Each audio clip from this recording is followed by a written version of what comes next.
Olá! Hoje vamos para o terceiro vídeo de uma sequência de vídeos que faz uma análise histórica da Grécia Antiga. Eu sou o Márcio, professor e escritor, e esse é o Amplo Espectro, o seu canal de filosofia, literatura e arte. Pois bem, a terceira fase de que nós iremos analisar, já estudamos o período pré-homérico, o período homérico, e agora vamos para o terceiro nível, que é o período arcaico. Pois bem, vamos ver aqui o que a gente pode falar sobre o período arcaico. O período arcaico foi um momento crucial na história da Grécia, marcado pela consolidação da polis, da cidade, da ideia de cidades/estado, né? Cidades-estado. E pela organização política, que daria origem à democracia em Atenas. Após a desintegração da sociedade gentílica do período homérico, as polis emergiram como unidades autônomas, cada uma com sua própria forma de governo, sendo Esparta governada por uma oligarquia militar e Atenas iniciando suas reformas democráticas. Atenas que vai servir de modelo e inspiração para que muito tempo depois, já na modernidade, o iluminismo resgate esse ideal democrático e tente implementar ele nas repúblicas que serão subsequentes às monarquias medievais. Então, no período moderno, teremos aí o resgate desse ideal democrático. A necessidade de terras férteis impulsionou a expansão, isso já fazendo uma revisão do período homérico, A necessidade de terras férteis impulsionou a expansão colonial grega, levando à fundação de colônias no Mediterrâneo e no Mar Negro, o que fortaleceu o comércio e a influência cultural helênica. Durante esse período, surgiram os primeiros legisladores, como Drácon e Solon, que estabeleceram leis e reformas essenciais para o equilíbrio social. Então, esse período arcaico já se caracteriza por essa organização das cidades-estado, sobretudo Esparta e Atenas, e os legisladores, como Drácon e Solon, organizando, estabelecendo leis para o equilíbrio social. A filosofia começou a florescer com pensadores como Tales de Mileto, que buscavam explicar os pensadores, de uma maneira geral, desse período, que de certa forma são considerados períodos pré-socráticos, é importante que se diga isso na filosofia, entre eles o Tales de Mileto, vai ter Parmênides, vai ter Heráclito. Eles buscavam explicações racionais para o mundo. Paralelamente, a escrita alfabética, rememoremos que no período homérico houve um certo esquecimento, a tradição passou a ser oral, Aqui no período arcaico, a escrita alfabética foi reintroduzida, facilitando a transmissão do conhecimento e das tradições. A arte se desenvolveu com a construção de templos monumentais e a evolução da escultura arcaica, caracterizada por figuras rígidas e simétricas. Na religião, o culto aos deuses olímpicos tornou-se central, com festivais como os Jogos Olímpicos, a inauguração dos Jogos Olímpicos, realizados em Olímpia, em honra a Zeus, o deus dos deuses. O oráculo de Delfos também se tornou um centro de consulta espiritual e política para toda a Grécia. O oráculo de Delfos, que vai ser, digamos assim, muito figurativo e presente na obra de Heródoto, a história de Heródoto, pai da história. O período arcaico, além disso, o oráculo de Delfos vai, digamos, pré-vislumbrar o surgimento do socratismo, quase uma figura quase mitológica, de um pensador, um sábio que, de fato, mudaria a história do mundo. O período arcaico foi, portanto, um pensamento de profundas mudanças que prepararam o cenário para o esplendor do período clássico, que é o período subsequente, consolidando a cultura, a política e a identidade grega que influenciaram toda a civilização ocidental. Principais eventos que a gente pode citar aqui do período arcaico: a formação das polis, as cidades-estado gregas, que se tornaram unidades políticas autônomas, com destaque para Atenas e Esparta, as duas principais cidades-estado gregas. A expansão colonial, que já vinha lá do período da segunda diáspora grega, do período homérico, se consolidando essa expansão colonial devido ao crescimento populacional e à escassez de terras férteis, os gregos fundaram colônias no Mediterrâneo e no Mar Negro. o surgimento da democracia ateniense. Especificamente, lembremos que um experimento, a democracia foi um experimento estritamente ateniense. A gente fala muito de democracia grega, né? Mas a verdade é que é mais restrito ainda, porque Esparta experimentava um outro regime, um militarismo oligárquico. A principal cidade que experimentou a democracia foi Atenas. Então a democracia, o surgimento da democracia ateniense, reformas políticas começaram a dar poder ao povo, especialmente legisladores como Drácon e Solon. Né? Esses legisladores começaram a fazer essas experiências dentro de Atenas. Lembramos que quando a gente pensa em democracia ateniense, na verdade a gente não pode pensar da mesma forma que pensamos democracia odiernamente, ou seja, hoje em dia, porque hoje em dia a gente já associa a ideia democrática a sufrágio universal. O sufrágio universal foi uma conquista uma conquista moderna, né? Na verdade, naquela época, o que havia era só quem tinha direito a voto eram os chamados cidadãos, que eliminava-se disso uma lista enorme, que incluía mulheres, escravos, estrangeiros, menores de idade, enfim. Então, realmente, assim, é uma democracia restrita, precisa se dizer isso. A ascensão da aristocracia. Em algumas polis, como Esparta, o governo permaneceu oligárquico, dominado por uma elite guerreira. Vamos falar sobre as questões políticas. A democracia em Atenas, né? Vamos falar sobre ela especificamente. As reformas de Solon e Clístenes estabeleceram a base da democracia. A democracia foi uma experiência em Atenas, sem nenhuma, digamos, inspiração anterior, pode-se dizer uma inovação, uma ruptura abrupta com tudo que havia sido experimentado ao longo da história da política, até então, né, efetivada aqui no período arcaico, sobretudo por legisladores como o Solon, né, e o Drácon, né, e estabelecido especificamente em Atenas. Aqui também ele cita o Clístenes, né, a tentativa de fazer com que as decisões fossem mais descentralizadas. A ideia democrática era essa, não ficar estabelecendo um único rei, um único patriarca, um único, enfim, estender isso aos cidadãos, né, as decisões políticas de Atenas.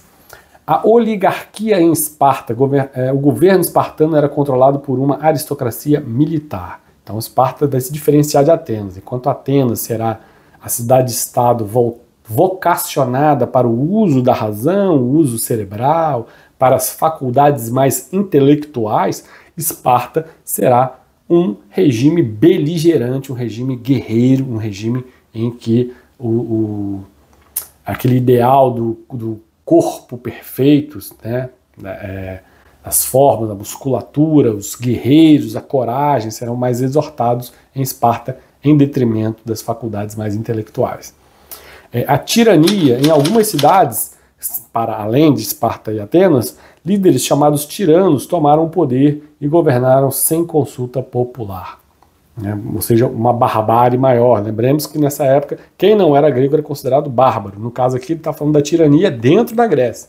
Algumas cidades e estados que não eram propriamente as duas principais, Atenas e Esparta, eram governados por tiranos, né, que tomaram o poder. E cada regime, cada cidade-estado dessa tinha a sua autonomia.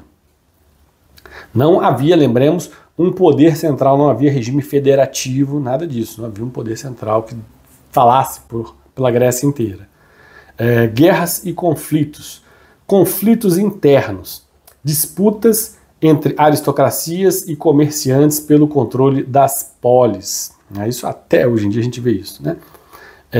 Mas desde aquela época, porque o poder político tem uma missão diferente, divergente, interesse diferente do poder mercadológico, vamos colocar dessa forma. São interesses distintos e que entram em conflito muitas das vezes, então era muito comum isso. Expansão militar espartana. Esparta conquistou territórios vizinhos e submeteu populações como os ilotas, né? Então Esparta, como um regime beligerante, um regime militarista, impôs pela força.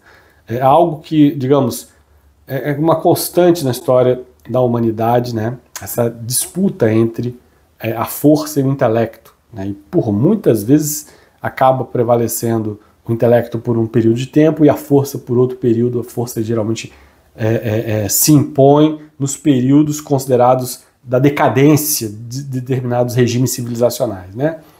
Alguns regimes civilizacionais decaem justamente quando o intelecto é abandonado em favor da força.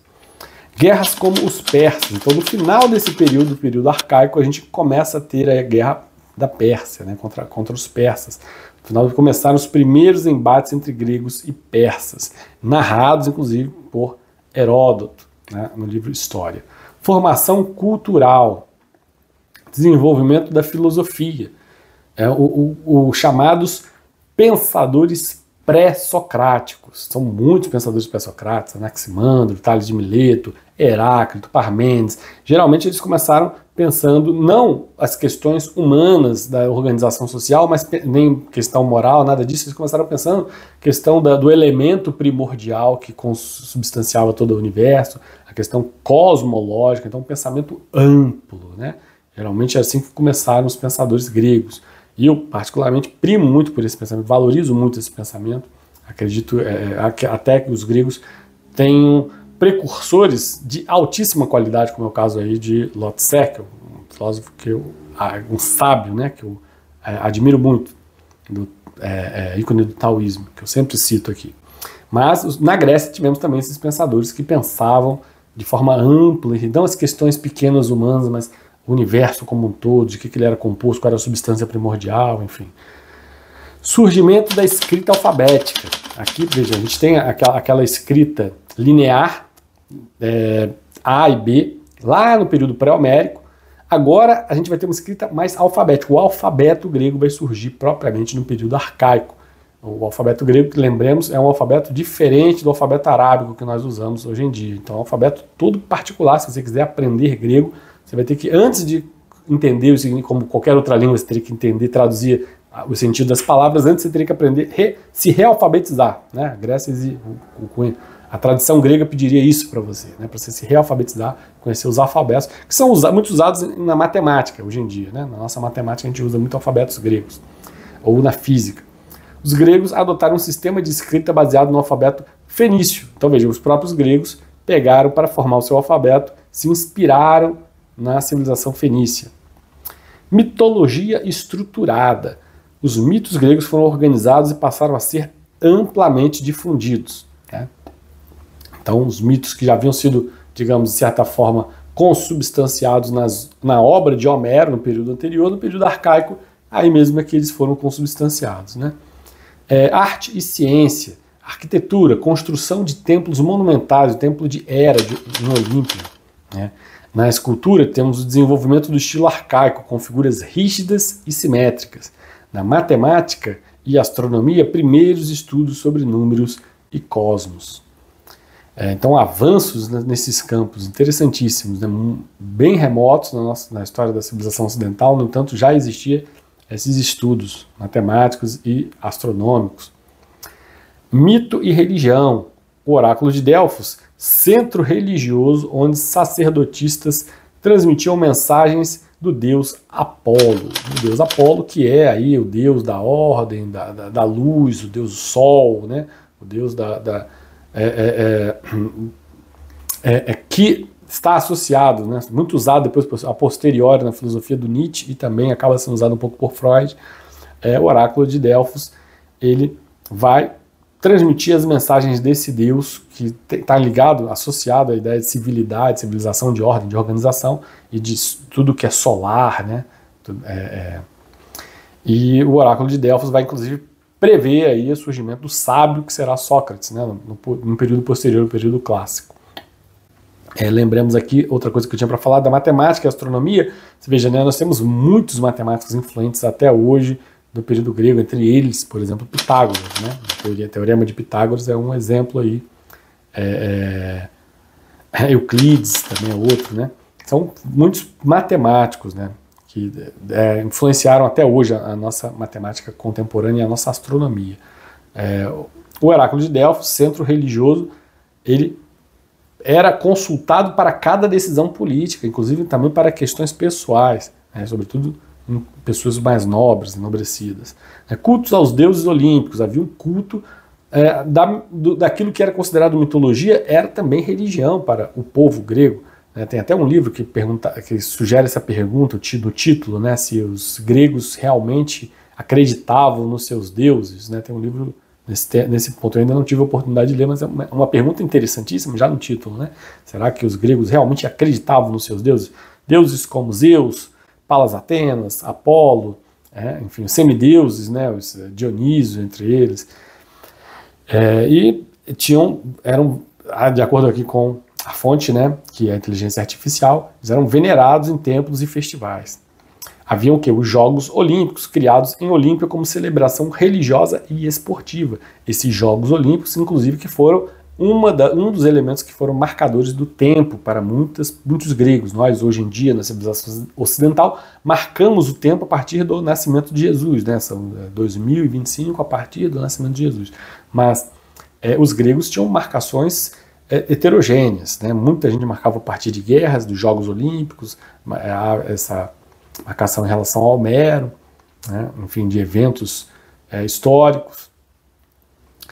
Vamos ver aqui os nomes famosos dessa época. Você tem o Drácon e o Solon, que são legisladores que foram fundamentais para as bases da democracia, porque tentavam descentralizar poder.